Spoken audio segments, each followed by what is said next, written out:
Assalamualaikum warahmatullahi wabarakatuh. Halo semuanya, saya Adisti Putri Andini, mahasiswa semester 5 dari jurusan akuntansi Fakultas Ekonomi dan Bisnis UIN Syarif Hidayatullah Jakarta.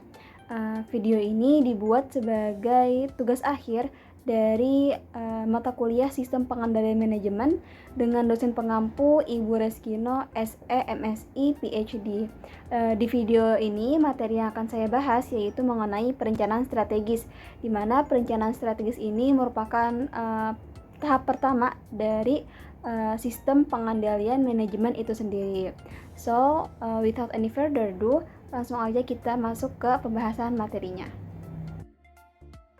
Sebelum masuk ke pembahasan, saya akan sebutkan terlebih dahulu apa saja topik-topik bahasan pada materi ini.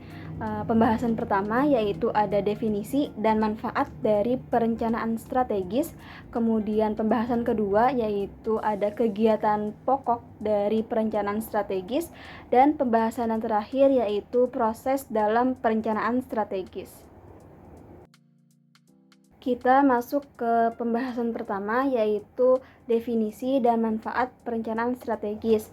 Seperti yang sudah saya mention di awal bahwa tahap pertama dari proses sistem pengendalian manajemen itu adalah perencanaan strategis, di mana perencanaan strategis merupakan proses pembuatan keputusan mengenai program-program yang akan dilaksanakan oleh suatu organisasi atau perusahaan dan estimasi dari jumlah sumber-sumber yang akan dialokasikan untuk setiap program. Nah, program itu sendiri di sini tuh diartikan sebagai kegiatan pokok perusahaan. Kemudian, apa sih manfaat dari perencanaan strategis untuk si organisasi atau perusahaan itu sendiri? Jadi, banyak banget manfaat dari perencanaan strategis buat si perusahaan atau organisasi itu. Namun di sini saya hanya akan menyebutkan beberapa manfaat dari perencanaan strategis yang paling signifikan. Jadi manfaat pertama dari perencanaan strategis buat si perusahaan itu adalah kerangka untuk mengembangkan anggaran tahunan. Jadi perencanaan strategis ini tuh memungkinkan perumusan anggaran dalam pengoperasian organisasi atau perusahaan dilakukan secara efektif, sehingga dalam membuat keputusan, si pembuat keputusan ini dalam mengalokasikan sumber-sumbernya itu dapat dilakukan secara optimal. Kemudian manfaat yang kedua yaitu sebagai alat pengembangan manajemen. Perencanaan strategis yang sistematis merupakan suatu alat yang dapat melatih manajemen, sehingga para manajer itu mampu memikirkan dan memutuskan strategi-strategi serta pengimplementasiannya baik dalam jangka pendek maupun jangka panjang. Pembahasan selanjutnya yaitu kegiatan pokok dari perencanaan strategis.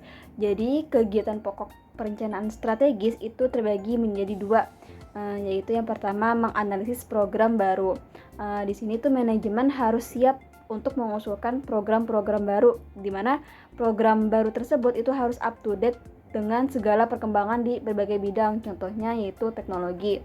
Kemudian selain itu, usulan program baru ini itu dibuat sebagai langkah untuk menghadapi ancaman terhadap program yang sudah ada dan memanfaatkan kesempatan yang baru. Biasanya analisis program baru ini itu menggunakan dua metode.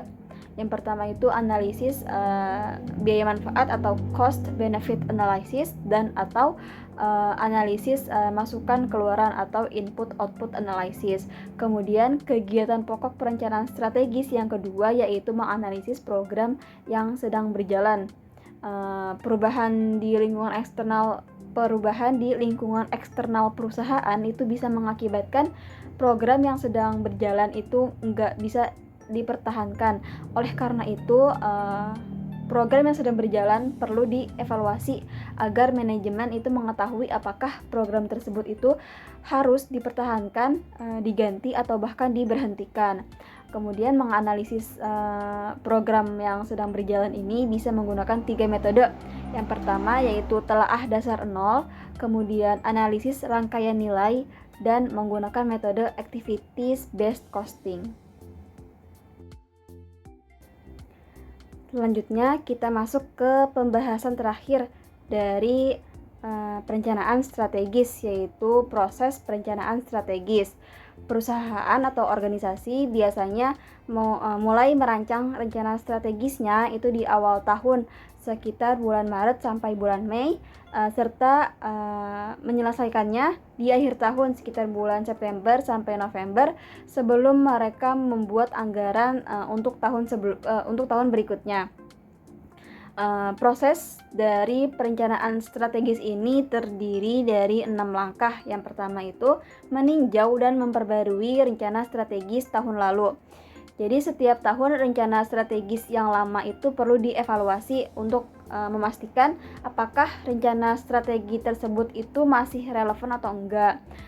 Tim perencanaan biasanya akan mengolah data terbaru untuk memperkirakan bagaimana si perusahaan atau organisasi itu akan berjalan sepanjang tahun. Proses perencanaan strategis yang kedua yaitu menentukan asumsi dan pedoman. Rencana yang diperbaharui itu harus didasari atas asumsi-asumsi seperti yang pertama, perkiraan pertumbuhan ekonomi, kemudian harga bahan baku, lalu kenaikan biaya tenaga kerja, dan langkah pesaing ataupun aturan baru dari pemerintah. Asumsi ini tuh bisa membantu perusahaan dalam memutuskan target apa yang mau dicapai, seperti misalnya peningkatan penjualan atau keuntungan. Rapat manajer juga biasanya diadakan untuk menyepakati asumsi dan pedoman ini. Kemudian proses perencanaan strategis yang ketiga yaitu iterasi pertama, rencana strategis baru. Setiap unit bisnis itu biasanya membuat rencana strategis mereka sendiri. Rencana ini mencakup strategi dan anggaran mereka untuk tahun depan. Biasanya tim pusat akan memberikan masukan untuk memastikan bahwa semuanya itu selaras dengan tujuan perusahaan. Selanjutnya, proses perencanaan strategis yang keempat yaitu analisis rencana. Kantor pusat menggabungkan semua rencana dari unit bisnis menjadi satu. Kantor pusat itu memeriksa apakah target tersebut itu realistis atau enggak, apakah rencana tersebut saling mendukung, dan apakah ada yang perlu diperbaiki. Kalau misalnya ada ketidaksesuaian, misalnya produksi nggak sesuai dengan kebutuhan, maka rencana tersebut akan disesuaikan. Kemudian proses perencanaan strategis yang kelima yaitu iterasi kedua rencana strategis baru. Setelah dianalisis, beberapa rencana itu mungkin perlu direvisi. Misalnya kalau pengeluaran yang direncanakan atau yang dianggarkan itu terlalu besar, maka perusahaan mungkin menunda program yang direncanakan. Kemudian proses perencanaan strategis yang terakhir yaitu peninjauan dan persetujuan akhir. Pemimpin perusahaan akan membahas rencana yang sudah direvisi. Kemudian setelah disetujui, rencana ini dibawa ke dewan direksi. Kemudian rencana strategis ini akan menjadi panduan utama untuk menyusun anggaran tahunan si perusahaan atau si organisasi tersebut. Kesimpulan yang bisa saya ambil dari pembahasan materi ini, perencanaan strategis adalah langkah awal dalam sistem pengandalian manajemen yang bertujuan untuk menentukan program-program prioritas organisasi dan alokasi sumber daya secara optimal. Proses ini memberikan manfaat yang signifikan seperti menjadi kerangka penyusunan anggaran tahunan dan sebagai alat pengembangan manajemen. Kegiatan utama dari perencanaan strategis ini meliputi analisis program baru untuk memanfaatkan peluang serta evaluasi program berjalan yang berguna untuk memastikan relevansi dan efektivitasnya. Kemudian proses dari perencanaan strategis ini terdiri dari 6 langkah mulai dari evaluasi rencana tahun sebelumnya hingga persetujuan akhir yang bertujuan untuk menyusun rencana strategis yang relevan, realistis, dan selaras dengan tujuan organisasi. Sekian pembahasan yang bisa saya sampaikan. Kurang lebihnya mohon maaf. Wassalamualaikum warahmatullahi wabarakatuh. 5, 4, 3, 2, 1, 0. Happy New Year.